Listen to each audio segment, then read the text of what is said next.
Ladies and gentlemen, we have one special last guest to add to the show because we're having such a great time. Come on over.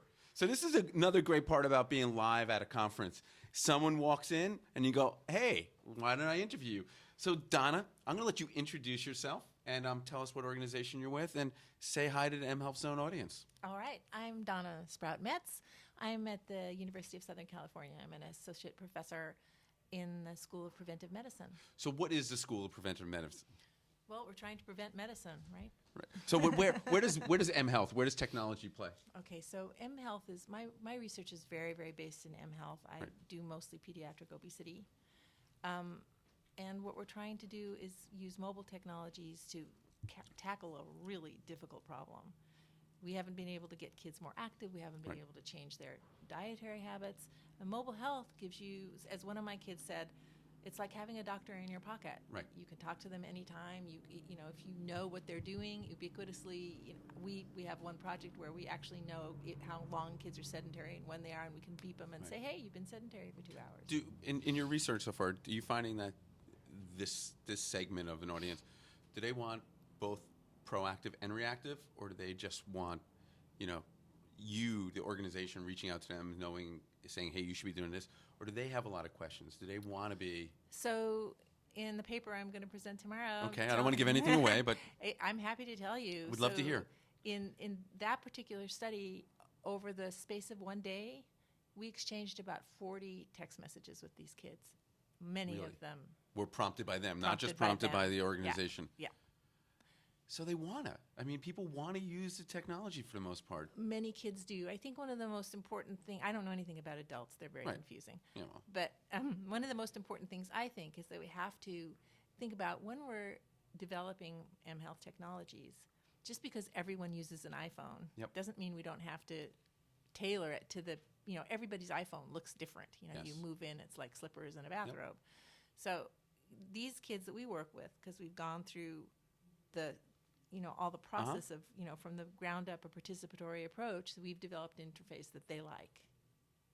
And so you took their feedback in the interface, because I'm a huge believer that people think, what's amazing to me in this whole mHealth space that we sort of, people talk to the doctors, they talk to the developers, they talk to scientists, but very seldom does anyone ever talk to the end customer.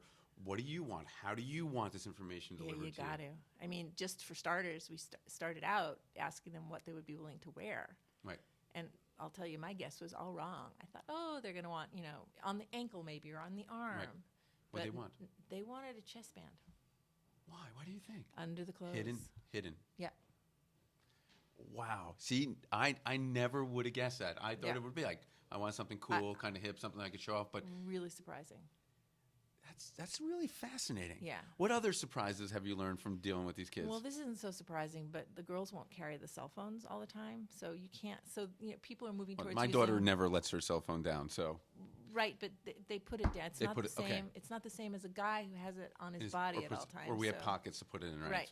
So just using a cell phone as a monitor of activity is probably not going to work. Not. Let me see what other surprising things. It was surprising at the time, and then another colleague came out with an article about the same time that we found this out, and that is that kids know who you are, and they really don't want you to use their language when you're talking to them. All right, so no OMGs in my text to them? OMG, don't use LOL. The Ken Resnick's group came out with that article not so long ago. Another thing that I found here's what I found really surprising. Social networks, and oh boy, that's so great, and we should be using this. Kids do not want. When it comes to obesity. Oh yeah, because they want to keep it. It's. They don't want to tell. They don't want their friends to know what they eat, how inactive they are. They don't. They don't want to share that. They might share it with their parents. Right. This is Hispanic populations, not to forget. Right. And is there any fear with them where this data is going? I mean, is there none? None. So I think we've had a couple of presentations today. My other hat is an ethicist, Okay. so I've got a background in medical ethics, and I have a blog, sometimes blog, looking at ethical aspects of mobile health. I know, I've actually commented on your blog. It was great, a really great comment. But our whole getting so riled about privacy, I think it is really important, but I think that certainly the kids that I work with are willing to make many, many trade-offs So the way that we think of it and the way that the future people who are using this think of it are not the same. Right. It's not the same. I think it's great. So now that some of the kids have been using it, are they enjoying it? They do like it. We haven't had a long-term test of it yet. So, because one of the things, don't let me get started on this, but I mean, the way that we do our research has to change. Right. It has to change dramatically. The way that research is funded, it has to change dramatically because we can't keep up.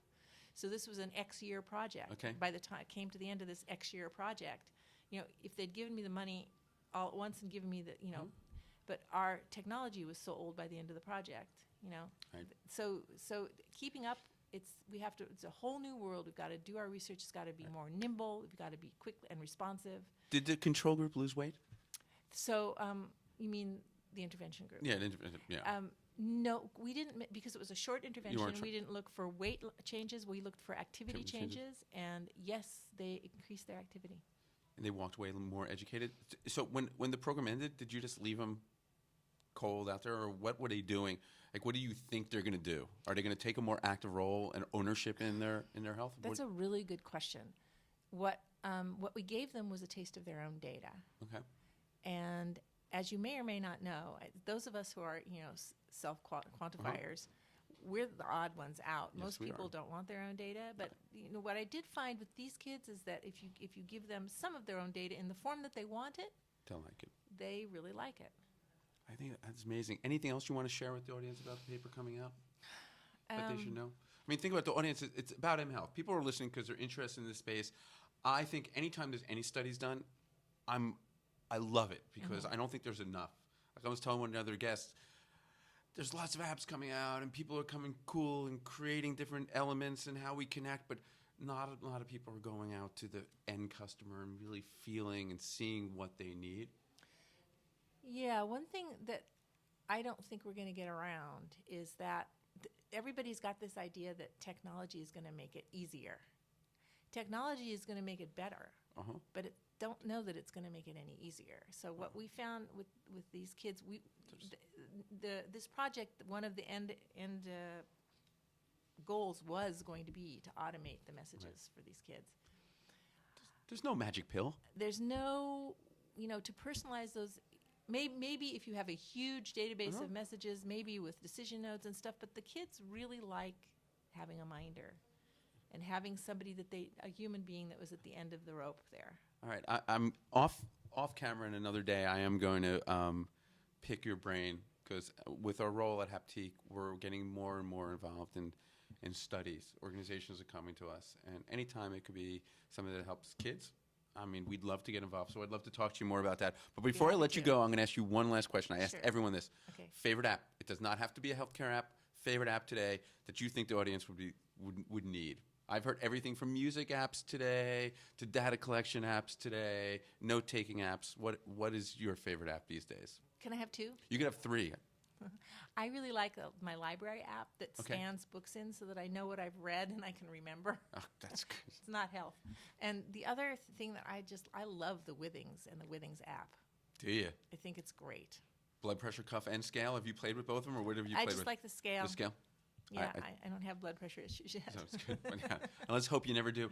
Donna, thank you for being on the show. My This was pleasure. awesome. I can't wait to talk to was you very fun. offline.